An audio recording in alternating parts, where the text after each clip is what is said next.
should be the best seed position in this tournament. All right, so we're going to be getting to picks and bans here in just a second. Remember, guys, the 4th and 5th seeds are about to fight. This is going to be a very competitive matchup. Your highlighted players are basically Game Hunter, NQ. I'm also going to throw Moex into that ring. Generally has no business in the Challengers Cup. I mean, the guy is unstoppable. Moex is a very strong player. Well, here we are. It brings us to the picks and bans, my friends. The Night's Watch will be the blue squad at the bottom of your screen, Spicy Waffles. The red squad at the top of the screen. And with the first pick, first ban position, it's the Night's Watch, and they will be removing Cirquette from play, not wanting to deal with what Bushi can bring to the table. I'm still a little thrown that Bobat's on the Hunter role. Yeah? I mean, his jungle is incredible. I don't know how Bushi's going to live up to what Bobat brought to the table. Are we calling him Bushi or Bushi? Is it Bushi? I don't know. Because it looks like Bushi. It's probably Bushi. I'm going to say Bushi. Okay, fine. Production also says Bushi. Fine. Bans are through. Athena's still on the table here. I imagine that the Night's Watch is going to grab a lady, which is normally not acceptable. Lady. No? That counts too, by the way. Okay. Lady in the Night's Watch. Oh, gotcha. Yeah. No, they're not. They're going to take the Dragon King. Oh, wow. In the first pick position. See, I don't like that either because... I don't understand why. Kings are not allowed... I mean, you forego all titles when you join the Night's Watch. This is terrible. But the Ao Kwang. Yeah. A first pick? I mean, the character got buffed from the last time we saw him, and the last time we saw him was Cyclone Spin beating Bologna. Right. I mean, so there's obvious potential in the character, but he does give up Athena. I think what Bart's trying to alliterate is maybe he is strong enough to be first pick, but I don't think Spicy Waffles was going to pick him. Yeah, exactly. I mean, sure, he's strong. Why not? But there's no way this is a high-value god in terms of picking, right? Over Athena, over Agni, over Rama, over Poseidon, over pretty much anything that's kind of an in-meta pick. He's just kind of outside of the norm, so it's unlikely that he would have gotten a targeted ban unless these two teams have scrimmed together recently. But I mean, I don't know. I like the Hunter pick of Rama because Rama doesn't lose to any Hunters. He goes even or beats every Hunter in the game. Right, and has a nice late game. So it's just like, we'll pick a static pick, not give them the counter pick. If they want to pick their Hunter, they can. They'll pick Shibalanke. Late game, they're very close to even. Shibalanke has a little bit better carry potential. Rama has a much better early game. Overall, winds up being a 5-5. It just depends on how long you can keep that Shibalanke from finding his kills. The passive really allows him to accelerate his farm and damage potential. Taking a look at Spicy Waffles with their targeted ban, it's a tier. Okay. Not wanting to deal with, well, NQ's probably most famed god pairing. Yeah. Bakasura removed by the Night's Watch as well. And, well, Zindern's Ao Kwang, very, very highly valued. This is something you got to keep your eye on here. Assuming it's jungle. It's jungle. Oh, wait, Cyclone Spin. Yeah, it's NQ. All right, that's fair. NQ plays Warriors. Hercules, speaking of Warriors, that's going to go to Game Hunter, most likely at least. It could be Athena jungle, Hercules support, right? I mean, it's possible. Could be Herc jungle as well. But either way, I mean, he gets locked in. Really good pick there. Doesn't really force a lot of counter picks. And if it is the solo, it's a little curious to see that picked in that spot instead of waiting for the counter pick potential. But maybe he was trying to take that away from NQ. Yeah. I mean, or are they going to try to maybe throw some kind of like a wheelish style? Whoa, that's an NQ pick right there. If I've ever seen one. Chalk? I feel like farming. Yeah, it's, well, you know, Chalk is good at many, many things. Killing people and, like, aggressing or controlling the lane is not really one of them. No, it's just, I'm going to throw this axe at these little guys. Yeah, you will not stop me from getting 17 XP per minion over and over and over again. Or, you know, like, yeah, the axe, he's fairly mobile with the torrent call. Sure. Oh, okay, yeah, that makes sense. So that is an NQ pick, but that was for a different side of the thing. So Herc jungle Loki solo seems to be what I would think is going to happen. No, I think it's going to be the Loki in the solo lane to deal with the Ao Kwang. Yeah, Herc jungle, Loki solo. All right, no, Loki in the jungle. Oh, you think Loki in the jungle? Yeah, I think Loki in the jungle. And I think Loki in the jungle because... See, I think well, Hercules... maybe not. You're right. Because the Chalk is so passive in the lane that Loki's not going to have a lot of problem with him. Not to mention, Ao Kwang can blow Hercules up pretty quickly. Sure, he could. But in the same right, Loki is a better kind of god hunter of the Ao Kwang. Well, we don't even need to sit here and assume who's going to go, because in 5 seconds we're going to be in the game. We're going to know right now. Oh, but it is Game Hunter. Game Hunter loves him some solo lane Loki. Let's see what it is, ladies and gentlemen. It is going to be the God Hunter on the Loki. So let's go ahead and introduce your squads. The Night Watch will be the blue team, fighting out of the bottom side of the minimap and the left side of your spectator UI. Pinging the map now on the left side. It is NQ in the solo lane is Chalk. Zindern will be your jungle Ao Kwang. Carino in the mid lane is Poseidon. Wolf of Elo Street and Moex duoing up as Geb and Rom. We may see a little bit of action here. No, as the Night's Watch backs off, the Spicy Waffles, and a nice rock shot for you. The Spicy Waffles make their way to the left side of the map, looking for a potential invade here as 5. It's Game Hunter in the solo lane is Loki, Flurry Q as the Hercules in the solo lane. That leaves Wolfie in the mid, and the Bushy and Ninja Bobat in the dual lane is Athena Shibalanke. So, what's interesting here is Loki solo is not very strong in the current meta, although still playable. But there were 2 players that really made Loki solo a thing, and that would be Game Hunter and NQ. NQ picking that chalk, he assumed into Hercules, and I kind of thought it was a little curious to pick the Warrior so early on for the solo lane. They didn't give up counter pick potential, and they still had it. Although I don't really consider this a counter pick, although I do love the fact that Game Hunter can sit back, farm the wave just as well as NQ can. And then in the late game, be just as effective. It's going to be different effectiveness, though, right? You're going to have Chalk going for control with that extra silence and the slow from the heal, and then we're going to have Game Hunter going, I'm going to try to kill one person very quickly. Here's my thoughts on the matter, Brandon, because you asked. Chalk he's going for the Mystical Male start, but he's built the Hog, which means he hasn't gotten that rank 2, which means that this rush is not going to be super fast, probably around the 14-minute mark. Maybe he's going to have that item done.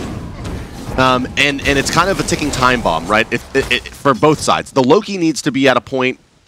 Okay, let me back up. When Mystical Male is completed on Chalk, the lane is over. Loki can no longer be here. That's Athena jungle. I wasn't even... And it's at the Herc support. Okay, Herc support. Whoa. All right, and we even said it, right? We just talked about that. Even the cameraman swapping their roles around there a little bit. Okay, so to be honest here, it's the problem is that once the Mystical Male comes out, the lane is over for Loki. He can no longer be in the lane versus Chalk. He'll just get burned to death. Right, but he doesn't need to be in the lane. He can sit at the tower and just go decoy. Sure, but that's the point at which he either has the farm that he's going to be able to start making those rotations and easily farm the wave and keep the Chalk off balance, or he won't. And NQ... it's going to be a little dangerous because he hasn't gone for the full-out rush, right? He went for the Hog. Right, which means it's going to be even slower now on the boots. I mean, those are going to be second item, which means Loki's going to have a great opportunity to just go for that annoying Loki proxy, right? Going behind the tier 1 and going, haha, decoy, your wave's dead, see ya. So it's going to be important for NQ to somehow wrestle some control out of this lane and get a little bit ahead of the Loki to try to get that Mystical Male online in a more meaningful timing and to be able to bully him a little bit. Or this could get hairy, especially for that mid laner. Or the Alquan could be hunted down fairly easily by the God of Deception. Oh, that was a really cute play there. Actually getting a lot of damage off. NQ going to be able to heal most of it up. No one's really going to wind up winning this lane for a very long time. If either one of these guys is going to get a kill, it's going to be basically one person overcommits to a fight they didn't belong into. That's a nice play there by NQ. He's gone in it, but now he's fighting the archers as well, and Game Hunter's going to win this trade, but he doesn't have a heal in his kit. That's true, but his level 5 going to be a little bit more effective if he can get there. Decoy coming off cooldown in just a second here. Nice use of Vanish. Yeah, that's an important miss there, honestly, by NQ. Using the Vanish to get the bonus movement speed and get out of the way. Well done, Game Hunter. Although Game Hunter is still level 4, NQ does hit level 5 a little bit early on the rotation. As you see, Zindern sticking in the mid lane. Now, I would like to see him just ult right here. He should have just threw Wolfie up into the air, landed him in the crack, and that would have been a kill if he landed in the Whirlpool, because you take a look at the items, no beads for Agni. Yeah, you're absolutely right there. I mean, that's a very astute observation, that it was a free kill, basically, and still is. I mean, if they can just execute putting a Whirlpool underneath him, but perhaps they want to save those ultimates for the the 3rd minute mid-camp fight here. Right side looks like it is going to be going to Spicy Waffles, with Flurry Q making his way over there with Agni. This actually is going to wind up benefiting them if anything runs into the tower here. Yeah, they're going to lose a very small amount of gold. The mid-camp still get traded out, albeit it is the smallest win I think I've ever seen. It's a 7 gold swing. It's still a win. I guess the swing is probably something like 40, but... Yeah. Well, let's check in with the dual lane. Haven't been here yet on the sandy beaches of the left side of the map. It's Moex from the Night's Watch, farming away happily under no pressure as the Rom. On the other side, it is Ninja Bobat as the Shibalanke. Not wearing esports Shibalanke, football Shibalanke for what it's worth. Still very strange to me that Bobat is going to find himself in the Hunter role, but he's going up against Moex. This is probably going to be one of the hardest matches he's going to face from the Challenger Cup, right? I mean, Moex was a premier Hunter in the last season, fell into the Challengers Cup after his team broke up, and finds himself on a rather star-studded team with him, NQ, Wolf of Elo Street, Carino. I mean, these are really high-profile players. Moex probably the most feared hunter in Europe in terms of lane presence. When you talk to the other hunters, throughout the region, they pretty much just say, we don't want to play against Moex because he's just crazy. He's nuts. He doesn't care. Yeah, he's like, he'll just I will fight. die. He'll fight you. He could be at 10 health, and he's like the cyclone spin of the duo lane. He will just fight you for no reason all the time. And it works. So Talaria boots have come out for the Alkwang. He's had those for about a minute. I don't think he's hit anybody yet, so he hasn't gotten that proc. But is making, well, we'll try to make use out of them. What do you think about that on this god? I mean, he has really effective harass. I was going to say, I like these boots, even if it didn't have that crazy gold experience passive this week. It actually will give him enough movement speed to make him very, very scary, because this is a god that needs to stick to you, and if he's gaining that extra movement speed to catch you to begin with, it's going to be very, very hard to deal with, especially if you're a character like Agni who had already dashed. He'll chase you down and he'll guarantee the kill. Yeah, that being said, he does scale very well off of his base levels, but will need some magical power at some point in this kit, which means that he likely cannot go for something like the Wing Blade start here on top of the Talaria boots. He's going to need some kind of damage item coming out next. Oh, so rushing down here on the left side, Zindern pushing away Flurry Q. We're going to see Bobat under the tower, and they're going for the steal.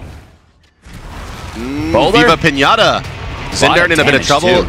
He blinks out. Wolf of Elo Street likely to be the first blood here. Yes, the driving strike into the wall to push him further away from the team. There's the double knockup, but the dot active, and it will indeed be your first blood. Wolfie getting very low. Moex should be able to snipe this one out. Come on, buddy. One. Got him. Dead to rights on that second shot. Rolls away. Here comes the Loki. Game Hunter. First ultimate of the game. There it is. But the Kraken comes out for the counter initiation on the backside, and Carino will take the second kill. Moex getting low and will go down to the bushy. Zindern needs to let this go. Wait, why aren't they fighting him? He needs to let this go. Oh wait, here comes NQ. Possible. He's going to get a beautiful silence, and he does use the ult. Didn't think he was going to go for it there. They're going to wind up dropping the first blood, but the Men of the Night's Watch going to take 3 kills overall. Well, I mean, getting that ultimate out there from Zindern allows him to reposition a little bit and saves him from any possible reinitiation coming in. At the end of the day, I mean, unlikely given the circumstances, but still secures himself a kill.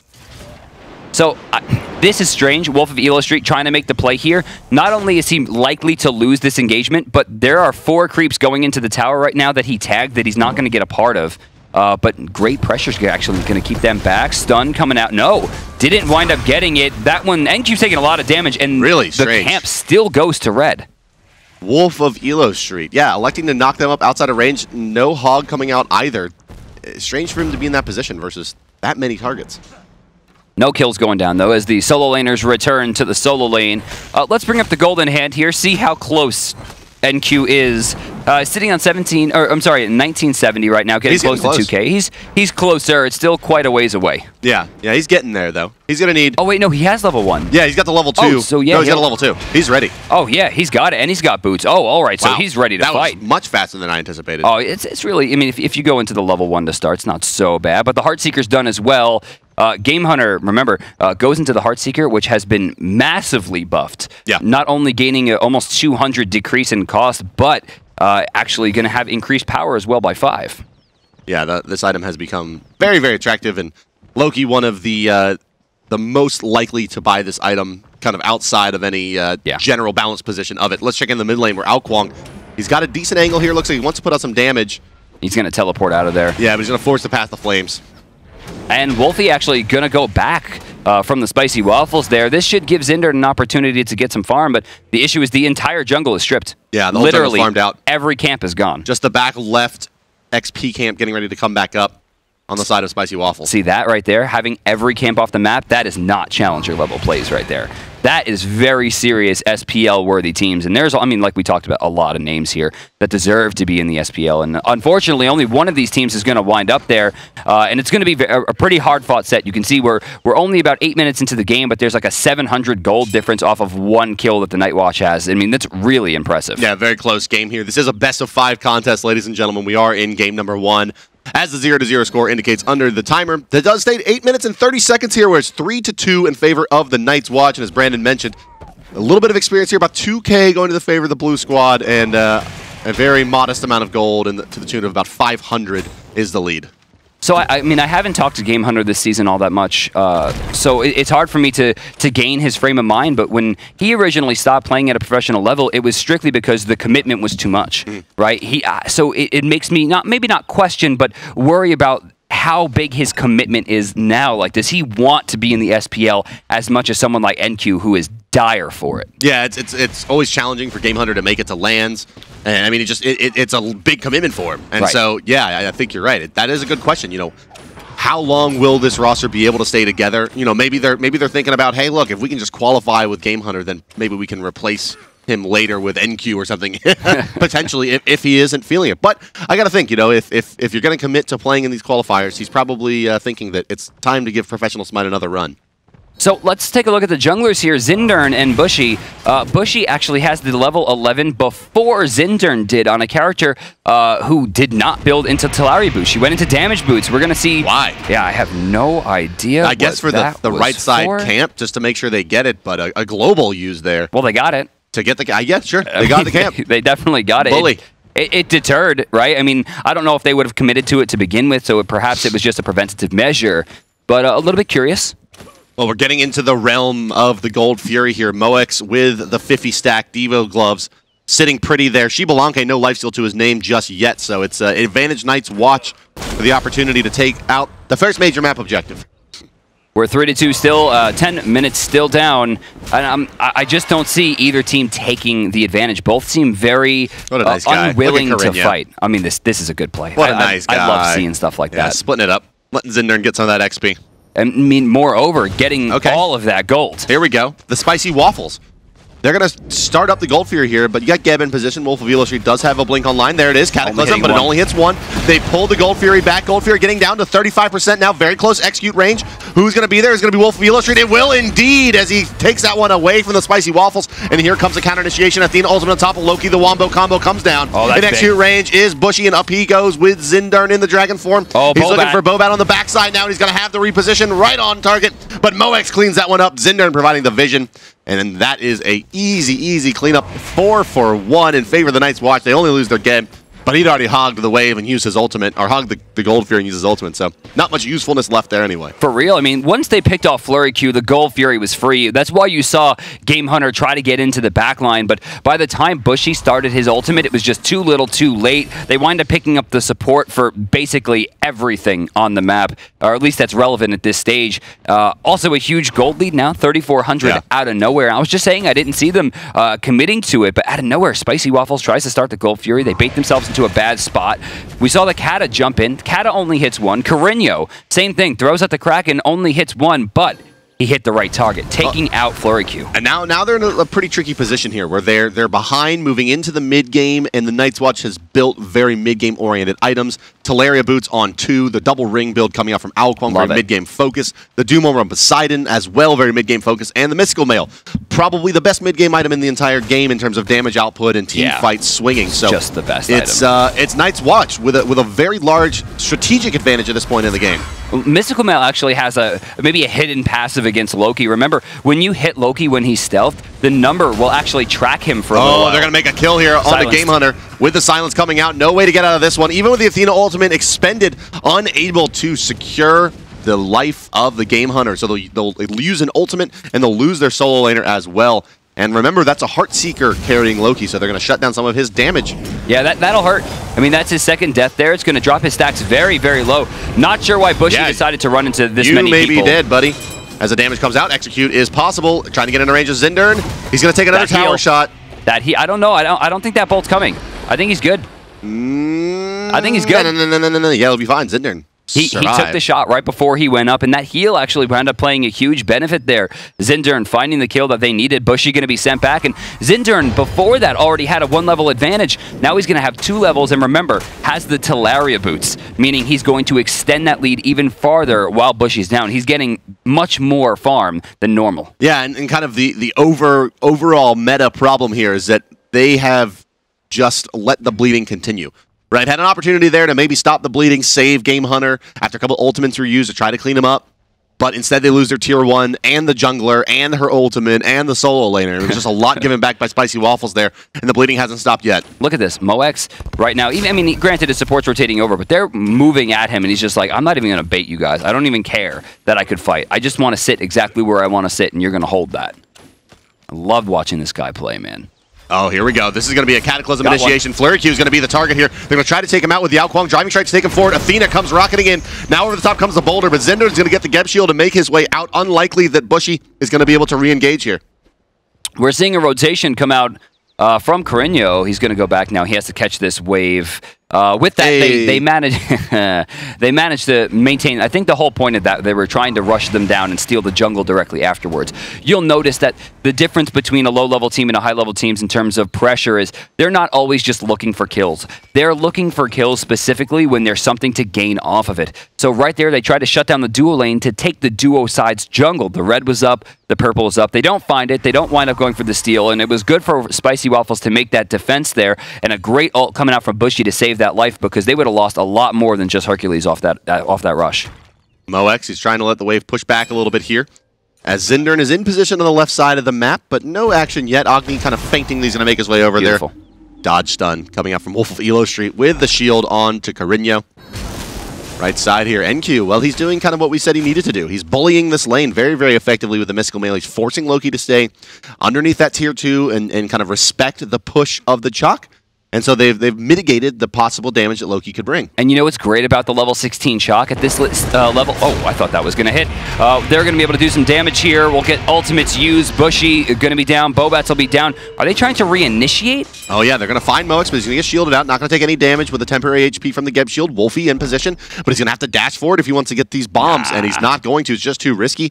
Gold Fury coming back up in 10 seconds, and you can see both the teams with the timer on the mine starting to coalesce on the left side of the map.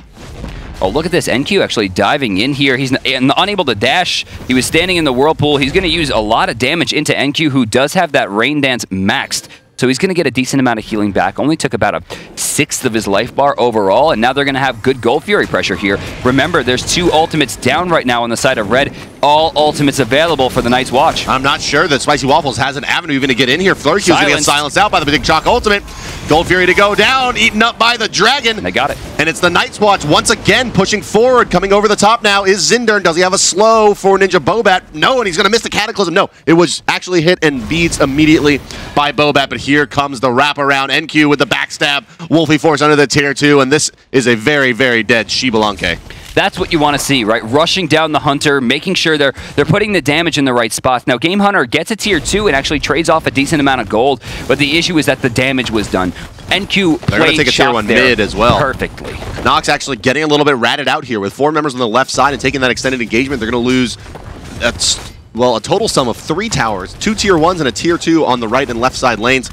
Right and mid side lanes, I'm sorry. Then you can see how the gold spikes up and then evens out basically completely. But most of that bounty going onto the side of Game Hunter. And Loki, while being a very strong momentum-based character through the mid-game and into the early-late game, is definitely not a carry. Probably not who you want farm priority on at this point. Ninja Bobat is definitely who I'm looking at here, being very, very far behind at the level 13 position. 3 levels behind MoX. All in all, it seems like the Night Watch just has this game front to back. It's going to be very hard for them to lose.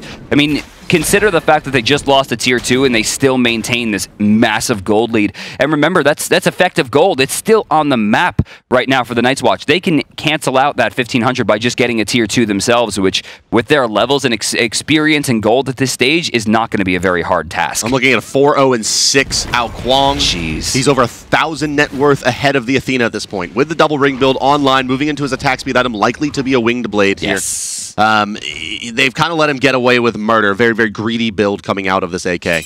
And you know what? This is the build I like to see. He early on gets the Teleria boot, starts rotating, gets a level advantage, and then uses that execute to shut down the jungler so that way he has a little bit more free roam around the map. Now, they're setting up a lot of wards here around the Fire Giant. Was that a rolling assault? It may have been. Bonus damage on the first shot, baby. Yeah, they're going to start it up. They just want Spicy Waffles to force the fight them. They know they have the big advantage in the mid-game. As we mentioned earlier, they have Holy crap! They have all those mid-game items, and they have the Doom Orb on the Poseidon, allowing them so much damage. Ao Kwong. Yeah, and Ao Kwong with the Tokai's Ring plus Demonic Grip is penning additional penetration on those targets hit for the Poseidon, who has the Spear of the Matches as well. They're stacking magical penetration that will work for all members of the squad. I mean, Carino and Zindern crushing. How many characters in the game are going to out-damage a Gold Fury or Fire Giant, you know, over Ao Kwong? You have like Anubis, right? Well, he's doing true damage as well between the Demonic Grip and the Spear of the Matches, like I was saying. Yeah, so, he's swinging, man. Not many. And if you think about it, I mean, as you recall, right, the Night's Watch banned out 3 junglers away from Bushy. But that's true. I mean, Bakasura could be a solo lane, more likely a solo lane. More likely a solo lane, but assassins, a lot of assassins. Yeah. And still, so it limits both Game Hunter and Bushy's God Pool. Blurry Q with a desperate boulder. I mean, here's my issue with the boulders. Even if it hit, they have Fire Giant. That health would have come back in 15, 20 seconds. Right, and without any real initiation outside of the Athena dashing forward to follow that up, who's fairly under-leveled at that point. What's he doing? Is he lost? He's trying to be Loki. He's trying to rat, yeah. He's trying to be Loki. NQ's like, no, I'm not letting you be Loki. That's why he backed. I was wondering where he was or why he wasn't there. Nice teleport there, by the way. What a spell. The invisible teleport. I always think it gives you movement speed. The invisible blink? It just feels like it should give you movement speed every time. I'm just like, I'm going to catch him. He's still faster than me. I don't. Yeah. you gotta reactivate the 2, man. Hit him with the long range slow. But that's why he's getting the wing blade. That's why he has Talaria boots, because he's not in combat off of those moves. Oh, that's a 4-man Cataclysm, and here comes a follow-up. Bushy getting very, very low already. Zinder continuing to pile damage into him, but now forced out of the fight is Zinder, and he's caught out in a difficult position, forced to use his beats, and cleaned up, actually. A little too aggro out of the assassin there. However, the tower still does fall to the Night's Watch. They get 1,500 off it. I mean, the Fire Giant buff had about 2 minutes down already. They have about 2 minutes left. So losing one person isn't that big a deal, especially considering how much pressure they put on, but there's still 3 ultimates available. Athena could actually go in onto Bushy here. I really expected that we were going to see Game Hunter and Bushy just run down with that Athena-Loki combo, which is not something we've really seen yet, aside from the Gold Fury fight, but that was less of a combo and more just opportunistic rush. Well, Bushy does find a decent initiation here, but the damage starting to spread back out as the fight continues. Moex takes the sky. He's got Wolfie's number. Oh, but he misses that second shot. It was nearly on target. And here comes Game Hunter. He's going to be there to clean up Moex. No Stone Shield available from the Geb. Now it's NQ who's trying to zone out Bobat, who gets hit by both an Axe and a Poseidon Torrent. Here we go, but now they've got him underneath. Beautiful. Flurry Q, absolutely gorgeous. Driving strikes him into the corner, makes him kind of stop his rush. Game Hunter very, very low at that point, so he knew the target they were looking for. He pushes him back, drops the boulder, even throws up the shell to make sure that they didn't go down. That was the first sign of life I think we've seen from Flurry Q this game. Where is Bobat?